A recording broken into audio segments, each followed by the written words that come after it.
사랑하는 영락교회 지체들에게 주 안에서 평화 인사를 전합니다. 오늘은 2021년 11월 9일 화요일입니다. 오늘의 묵상 본문은 출애굽기 1장 1절로 14절까지의 말씀입니다. 오늘 본문 말씀 1장 1절부터의 말씀은 이렇게 시작합니다. 야곱과 함께 각각 자기 가족을 데리고 애굽에 이른 이스라엘의 아들들의 이름은 이러하니, 출애굽, 이스라엘의 역사의 시작이죠. 이 하나님의 백성이 하나님 안에서 어떻게 구별되어서 한 민족을 이루고 한 나라를 이루어가는지에 대한 소중한 우리 신앙에 대한, 우리 교회에 대한 원형적인 이야기, 신앙의 원형에 대한 이야기가 이 출애굽의 이야기죠. 우리 신약 성경의 거의 모든 말씀을 다 나누었습니다. 디도서, 빌레몬서, 계시록 를 빼놓고는 거의 모든 말씀을 나누고, 이제 다시 우리 구약의 본문으로 돌아가서 출애굽의 말씀, 우리가 교회의 이야기를 나누었는데 교회의 원형이 되는 하나님으로부터 구별된 백성의 이야기의 시작을 보려고 하는 거죠. 이 말씀으로 인도하시는 주님의 뜻이 있는 줄 믿습니다. 말씀 가운데 깊은 주님의 뜻을 깨달아 살아있는 말씀을 만나는 우리 출애굽의 묵상이 되기를 주의 이름으로 축원합니다. 야곱이 그 가족들이 이제 애굽으로 이주함으로 애굽에서의 이제 새로운 삶이 시작되는 거죠. 이것도 아주 영적인 것입니다. 주님이 주님의 구별받은 백성을 세상 가운데로 보내죠. 그것처럼 주님이 구별된 주의 자녀들, 이 야곱의 자손들을 구별하셔서 애굽으로 보내시는 거예요. 애굽 가운데 살게 하시는 거죠. 애굽 가운데 고난과 어려움 속에 주님의 백성으로 자라가는 것이죠. 이것이 이 출애굽 이야기의 시작입니다. 때가 됐을 땐 주님이 그 땅에서 불러내시는 거죠. 야곱과 함께 각각 자기 가족을 데리고, 가족이라고 하는 말이 베이토브 히브리어로 이제까지 그릭을 계속했는데 이제 히브리어를 봐야 되는 때가 됐습니다. 베이토브 이런 말이죠. 베이토브 이런 말인데 집이라는 뜻이에요. 집이라는 뜻이고, 구약 성경에 보면 얄레크라는 표현도 나옵니다. 얄레크라고 하는 표현은 더 큰 의미의 가족, 혈족, 혈속 뭐 이런 걸 의미하는 것이죠. 가족을 데리고, 야곱의 가족, 바로 자기 친족들을 의미하는 거죠. 를 데리고 애굽에 이른 이스라엘의 아들들의 이름은 이러하니, 이 팔레스타인 지방에 가뭄이 들어서 요셉의 이야기, 요셉이 애굽에 가서 자리를 잡고 그 요셉을 통해서 주님이 새로운 역사, 요셉이 장자의 직분을 받았죠. 그래서 요셉을 중심으로 한 야곱의 이야기가 시작되는 거죠. 창세기의 전체 이야기의 주제, 그런 질문 가끔 던지는데 창세기의 주인공이 누구겠냐고. 노아도 있고 아담도 있고 많은 사람들이 나오지만 이삭도 있고 요셉도 있고, 그런데 창세기 전체 이야기의 주인공은 야곱이죠. 그 창세기가 야곱의 기도로 끝을 맺는 겁니다. 주님의 뜻이 야곱을 통해서 온전히 고백됨으로 야곱의 삶을 통해 주님이 행하시는 것이 이루어진 거예요. 그래서 야곱의 가족들을 통한 주님의 이야기가 시작되는 것이죠.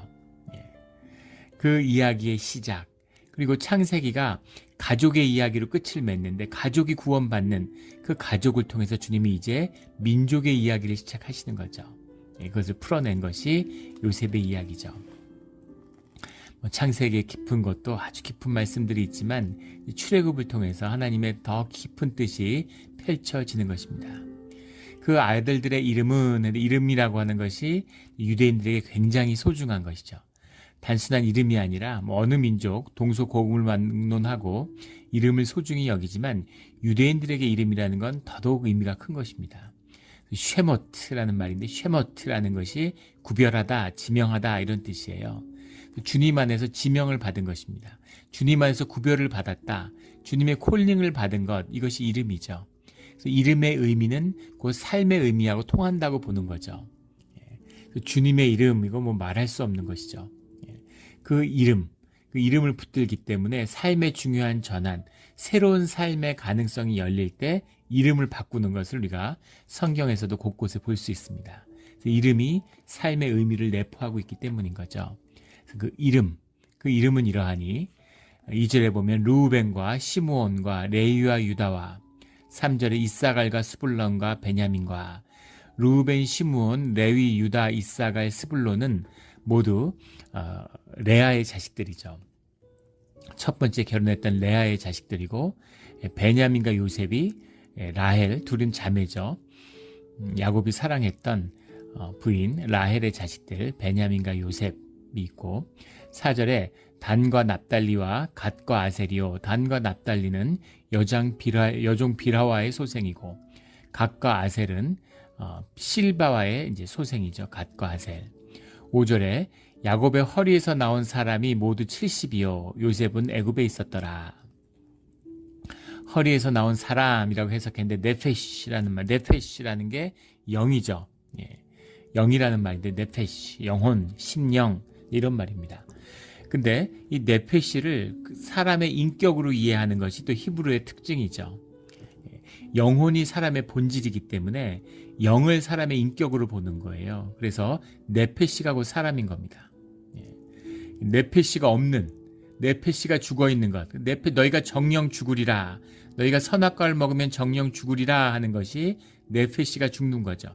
네페시가 죽고 육체만 살아 움직이는 것을 골룸이라고 합니다. 유대인들이. 골룸이라는 육신은 연금술을 통해서 인간도 만들어낼 수 있는, 영혼을 인간이 못 만들어. 영혼이라는 건 신적인 속성이니까 주님이 부어주시는 주님의 숨이니까, 주님의 생명이니까 생명을 만들지 못하지 육체는 만들 수 있다는 거죠. 이것이 이 골룸이라고 하는. 그래서 이 유대교 신비주의의 영향을 받은 부두교라는 게 있죠. 이 부두교 이런 데서 주술을 통해서 시체를 살려내는 거잖아요. 영혼을 소생시키지 못하지만 육신을 소생시키는 거죠. 그래서 그거를 이제 노예로 부려먹기 위해서 영혼이 죽은 자들, 이게 노예죠. 그 노예로 부려먹기 위해서 부활된 인간, 이것이 이제 좀비입니다. 우리가 너무나 이제 대중문화에서 유명해진 좀비의 시작이죠. 이 육신이라는 건 의미가 없고 이 영이 중요한 거죠. 이 영이 네페시고 네페시가 생명이고 인격인 것입니다. 야곱의 허리에서 나왔다라는 건 이제 그 히브리적인 관용적인 표현이죠. 아버지의 자식이다 이런 의미죠. 모두 70이요. 70이라고 하는 건 7이라는 것은 하나님의 선택을 받은 하나님의 숫자죠. 하나님의 특별한 구별된 숫자. 10이라는 건 세상 가운데 이루어지는 온전한 뜻, 이것이 이제 10의 숫자죠. 7과 10이 만나서 70이 되었다라고 하는 것은 주님의 특별하고 또 주님의 온전한 뜻이 이 땅 가운데 이루어졌다라는 의미가 70입니다. 그래서 70인역, 70제자, 70이라는 말이 나오는데 물론 그 숫자도 세어보면 70이었다고 하죠.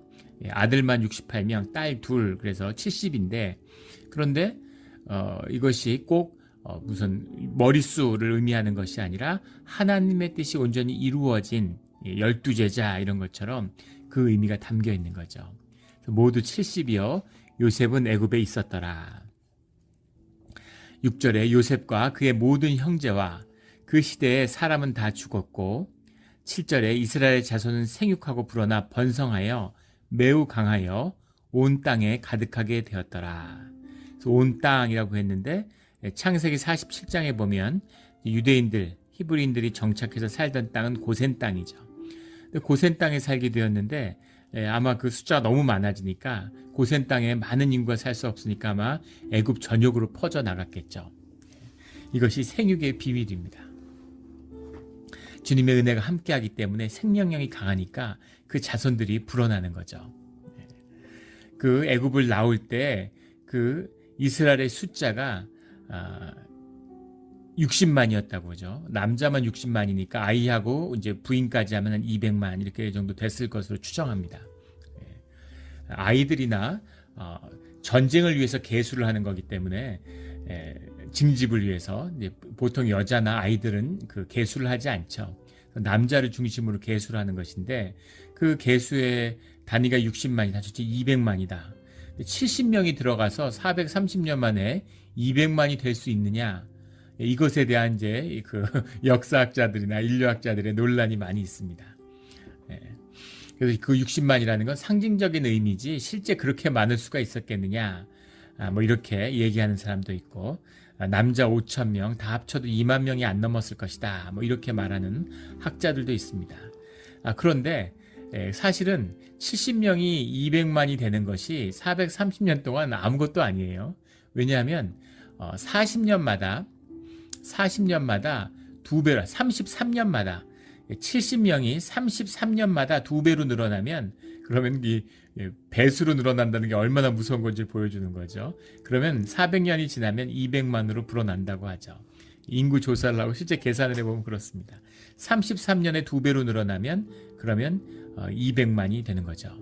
그럼 이 일이 불가능한 일이냐? 전혀 그렇지 않습니다. 45년에 해방이 되고 48년에 인구 조사를 했을 때 대한민국의 인구가 2천만이었다는 기록이 남아있죠. 그런데 40년이 지났을 때 그것이 4천만이 넘어섰어요. 40년 뒤에 4,800만까지 늘어났습니다. 6.25를 겪고 수백만의 사람이 죽었는데 그래도 그렇게 늘어난 거죠. 그래서 그런 걸 생각해 보면 그러면 사실은 이렇게 200만이 되는 건 하나도 이제 이상하지 않죠. 예전에 맘모스가 어떻게 멸종되었는가, 그것이 우주냐, 무슨 행성이 무슨 이렇게 지수상에 충돌한 게 아니냐, 질병이 돈 게 아니냐, 온갖 추측이 많았습니다, 과학계에. 그런데 사실은 요즘에 와서 가장 유력하게 떠오르는 이제 받아들여지는 학설은 사실은 사람들이 맘모스를 잡아먹었기 때문이라는 거죠. 맘모스 큰 놈을 못 잡아먹죠. 사람들이 공격해서 잡을 수가 없습니다. 새끼를 잡아먹는 거죠. 근데 맘모스 새끼가 태어날 때마다 100마리 태어날 때마다 2마리씩만 잡아먹으면 500년이 지나면 멸종하는 거죠. 똑같은 이야기입니다.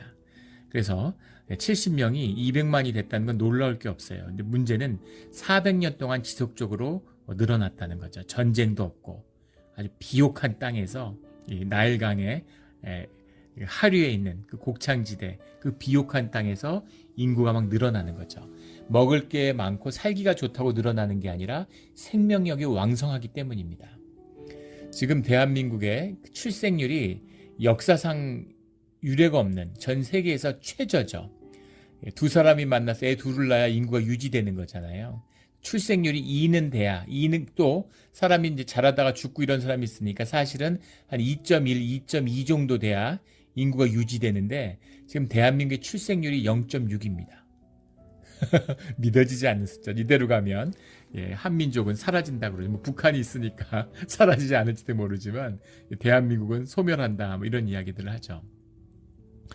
근데 이상하잖아요. 전부 다 사는 게 고달프고 힘들어서 애를 못 낳는다고 얘기하는 거예요. 그런데 6.25 때보다 출생률이 낮은 거죠. 전쟁통에 피난 가는데 아무리 힘들면, 아무리 고달프면 6.25 때보다 힘들겠습니까? 그런데 6.25 때보다도 더 힘들게 느끼고 애를 못 낳는 거죠. 심령 위축되고 심령이 죽어가는 거예요. 영의 에너지, 생명의 에너지가 없는 겁니다. 이게 오늘 대한민국이 처해 있는 현실이죠. 영이 회복돼야 돼요. 하나님과의 관계가 회복되고 하나님의 그 생명력이 부어져야 그래야 삶이 번성하는 겁니다. 그 힘이 있었죠. 우리 민족한테. 그 은혜가 있었죠. 근데 그것이 약해지고 잊혀져 가고 있는 거죠. 그것이 회복되는 우리 민족이 되기를 주의 이름으로 축원합니다. 유대인들에게 이 하나님의 은혜가, 이 히브리인들에게 주님의 은혜가 함께하고 있는 것이죠. 그래서 이것이 생명력이 계속 부어지는 거예요.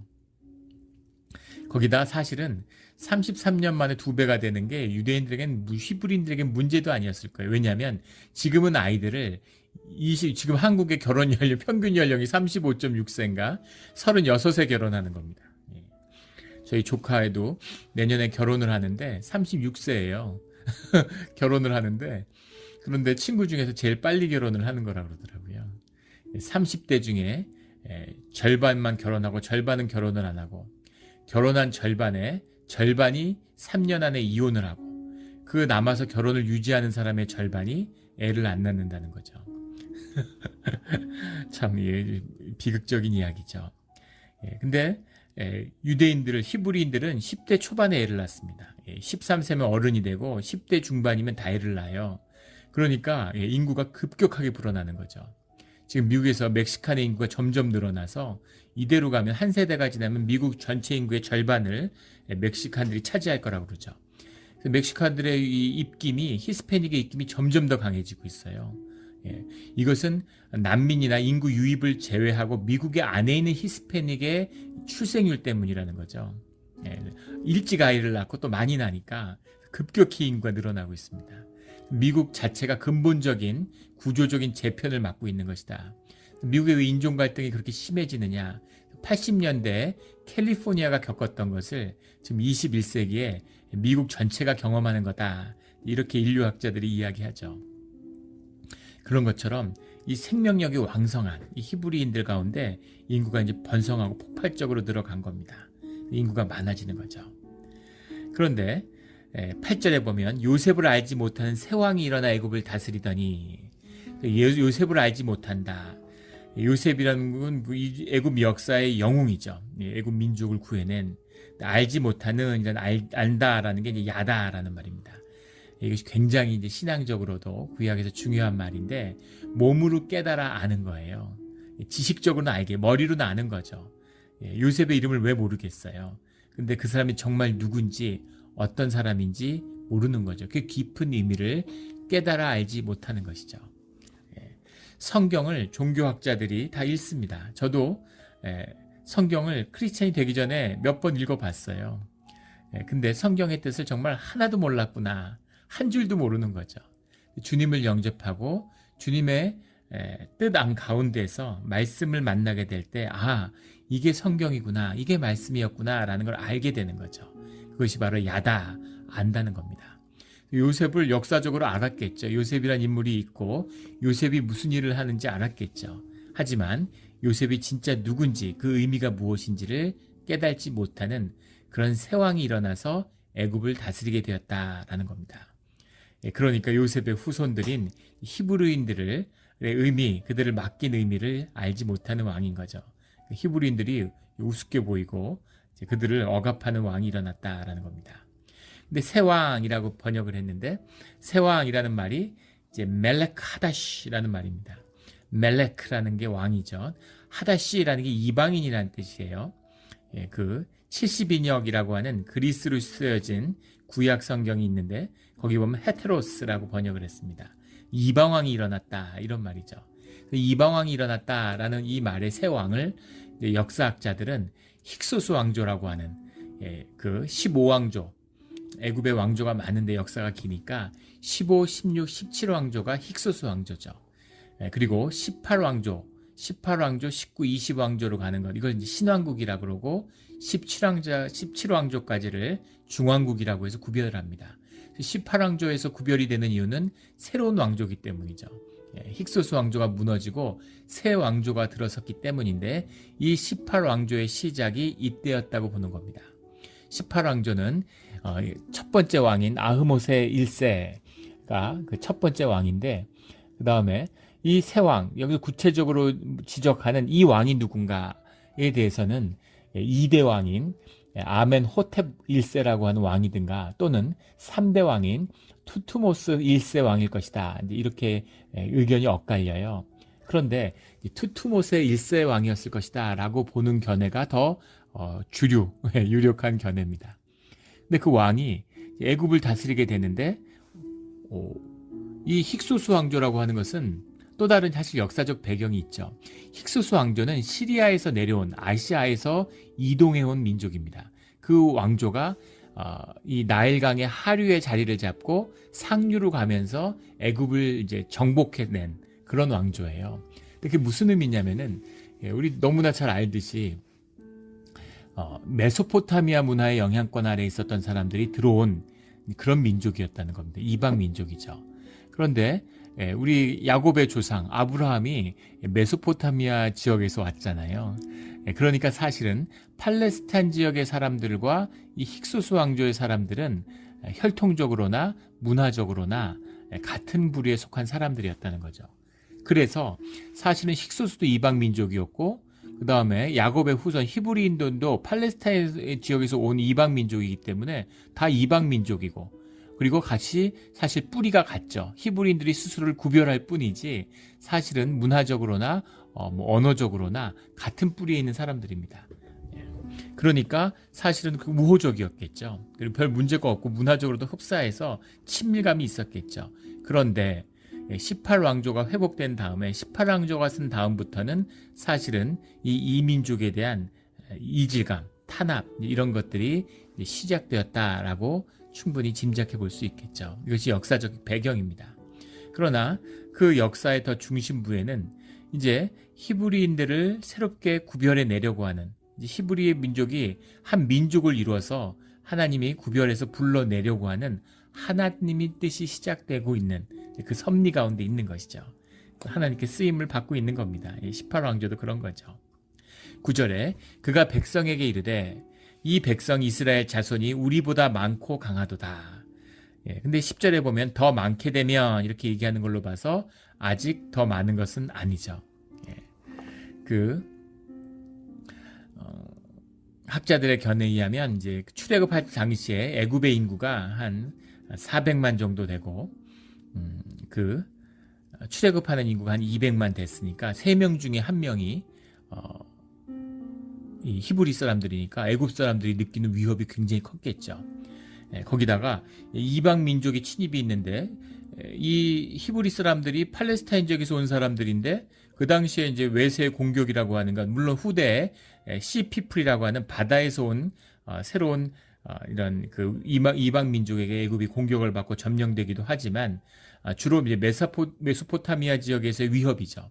근데 그 지역에서 와 있는 이 지금 이 민족들이 이 나일강 하류 그것도 팔레스타인 국경 지역인 고센 땅에 거대한 세력을 이루고 있다는 건 엄청난 위협이었겠죠.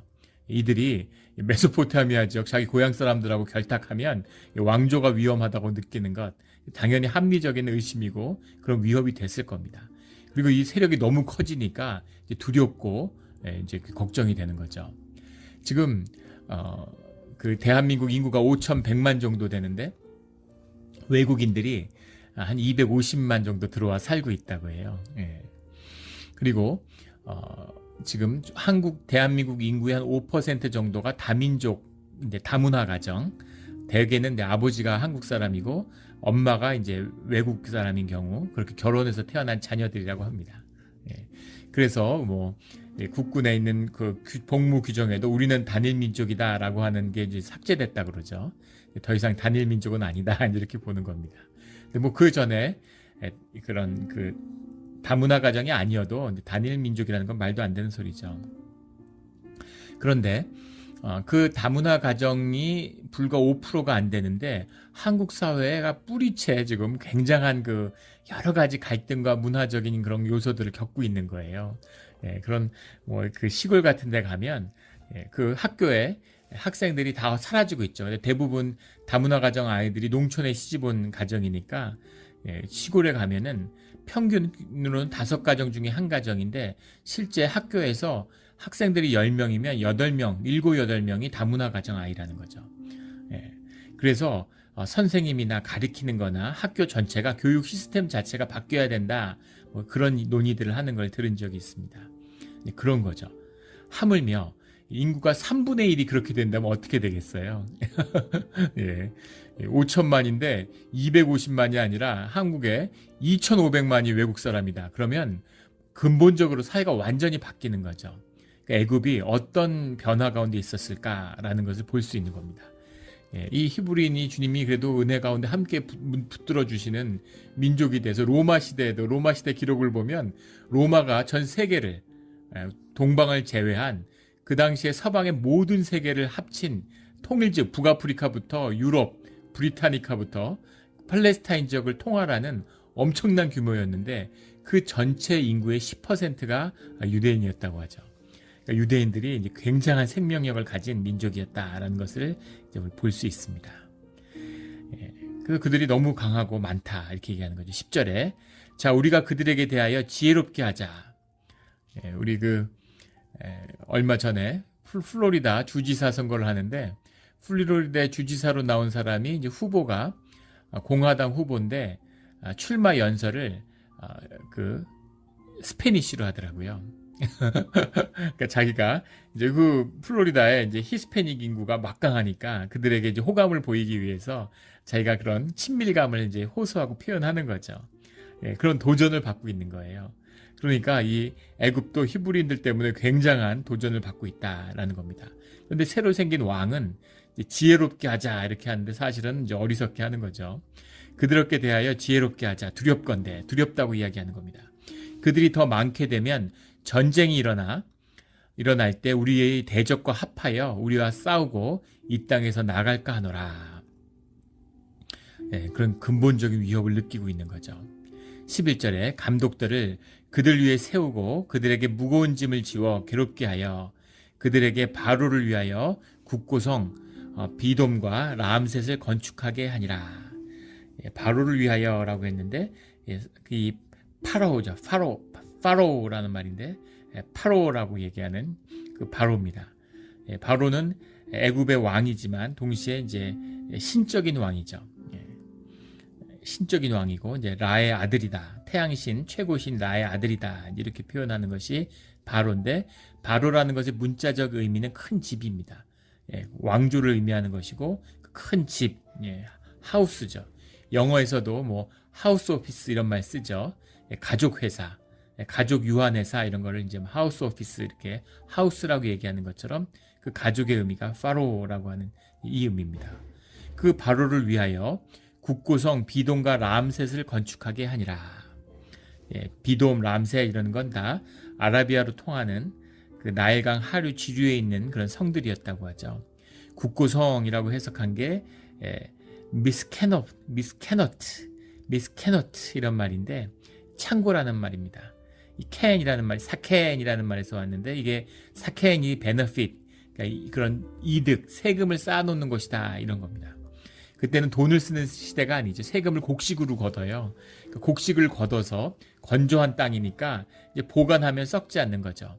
그래서 큰 창고에다 쌓아놓는 건데 이걸 병사들이 지키고 군대의 비상물자고 세금을 저장하는 곳이고 동시에 외국의 침략으로부터 막는 곳이죠. 그래서 병력이 징집돼서 팔레스타인 지역으로 출정을 하게 되면 가다가 이제 거기서 식량도 보급받고 또 거기서 밥도 먹을 수 있는 이런 다목적이 이제 국고성의 의미입니다. 그 국고성 비돔과 라암셋을 건축하게 하니라. 예, 라암셋라라는 게 태양의 신이죠. 라암셋도 이름 자체가 이제 바로의 왕 중에 라암셋도 있었고 그 이름을 따서 만들었다라는 것을 보면 쉽게 짐작할 수 있습니다.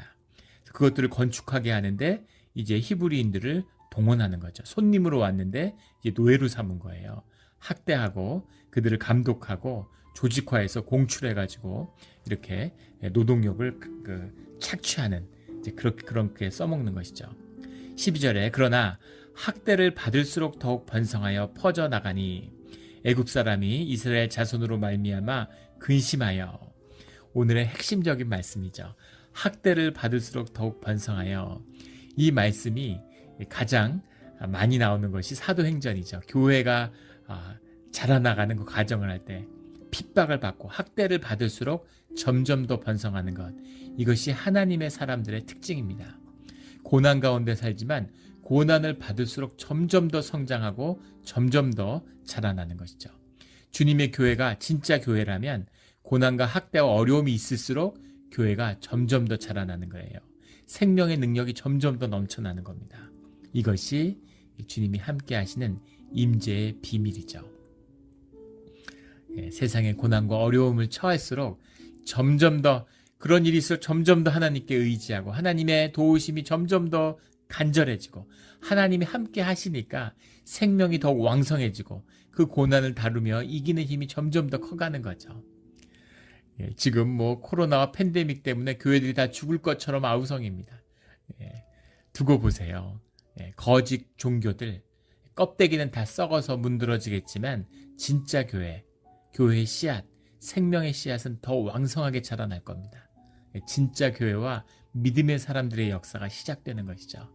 예, 이것이 남은 자들의 역사, 학대를 받을수록 더욱 번성하는 교회와 주님의 백성의 비밀이죠. 이 비밀이 오늘 우리 몬트레 영락교회의 진실이 되기를 주의 이름으로 축원합니다. 학대를 받을수록 더욱 번성하는 거죠. 애굽 사람 이스라엘 자손으로 말미암아 근심하여 13절에 이스라엘 자손에게 일을 엄하게 시켜 14절에도 일이 모두 엄하였더라 이렇게 나옵니다. 엄하다라고 하는 말이 베파레크 이런 말인데 이 파레크라고 하는 말이 곡식을 빻는다 이제 그런 데서 온 말입니다. 곡식을 맷돌에 넣고 빻는 거예요. 맷돌질 한다 그러잖아요. 우리 심하게 학대하는 게 맷돌질 당했다 뭐 이런 옛날에 우리말에 은어가 있죠. 예. 맷돌질 당해서 그런 말 들어보셨습니까? 예. 너무 이제 학대를 심하게 당했다. 트라우마가 생겼다 영어로 하면 그런 거죠. 예. 그런 말 이게 파레크입니다. 베파레크라고 하는 말이 가루로 만들었다 이런 말이에요. 엄하다 이렇게 해석했는데 그러니까 그냥 밟는 정도가 아니라 이제 가루가 부서뜨리는 정도가 아니라 이제 가루가 되도록 그렇게 짓밟았다는 거죠. 얼마나 심하게 학대했는지를 보여주는 겁니다. 14절에 어려운 노동으로 그들의 생활을 괴롭게 하니 어려운 노동으로 그들의 생활을 괴롭게 하니 곧 흙 이기기와 벽돌 굽기와 농사의 여러 가지 일이라 그 시키는 일이 모두 엄하였더라. 흙 이기고 벽돌을 굽는 이게 뭐 애굽의 건축의 기본이죠. 예. 그 흙을 뭐 메소포타미아도 마찬가지고 그 흙을 진흙을 구워서 건물을 쌓는 것, 농사 짓는 것 이것은 늘 하는 일이죠. 근데 그 일이 어떻게 이렇게 힘들었을까? 예. 어려운 노동으로라고 했는데 가사 바보다라는 말입니다. 가사 바보다라는 말이 아바드라는 말이 어원인데 아바드라는 게 노동이죠. 일한다라는 뜻이에요. 근데 가사라고 하는 말이 이제 harsh, 영어로 하면 hard 이런 건데 이 가사 아보다라는 말이 이제 영어 번역 KJV라는 영어 번역에 보면 with bondage 이렇게 해석을 했어요. 고문이죠, 본디지가. 예. 고문하다 이런 뜻입니다. 예. 심하게 학대하는 거죠. 그 2차 대전에 그 생존자들 보고해 보면 네덜란드, 영국 병사들이 인도네시아 이런 데서 포로가 됐는데 싱가포르 이런 데서 죽음의 행군이라고 알려져 있죠. 예, 그 어디다 수용하고 이거 하기가 힘을 빼야 되니까 싱가포르에서만 뭐 20만이 넘는 영국군이 일본에 항복했으니까 그걸 이제 포로 수용소로 이동시킨다고 하면서 밥도 제대로 안 주고 계속 이동하면서 다 이제 굶고 죽이는 거죠. 군인들이 행군할 수 있잖아요. 근데 떼약볕에 행군시키는데 그 상존자들의 가장 고통스러운 건 걷는 것도 아니라 배고픈 것고 목마른 게 아니라 그 일본 군인들이 쫓아오면서 그 막대기로 계속 때린다는 거예요. 일본의 그 잔악함이 있잖아요. 잔악성이. 계속 때리고 모욕하고 괴롭히고 막 그것 때문에 이제 고통 이런 이야기들 지금까지도 원한에 사무쳐 있는 이제 그런 거죠. 그것이 학대죠. 흙이기고 벽돌 굽고 농사 짓는 그 일이 아니라 그 일을 가중하게 시키는데 그 일을 시키면서 인격적으로 학대하고 못 살게 구는 거죠. 뭐 한국에서 군대 갔다 온 분들 다 그런 말씀 하시잖아요. 군대 생활이 힘들 게 뭐 있느냐고. 군대가 힘든 게 아니라 내무 생활이 힘든 거죠. 한국군, 미군을 다 복무하신 성도님이 그런 얘기를 하세요. 제가 한번 여쭤봤어요. 미국 군대하고 한국 군대하고 어디가 더 힘드냐고. 한국군도 이제 특수전 이런 쪽에서 근무를 하시고 미군도 특수전 이런 데 근무했기 때문에 뭐 최고 강도의 군 생활을 하신 거죠.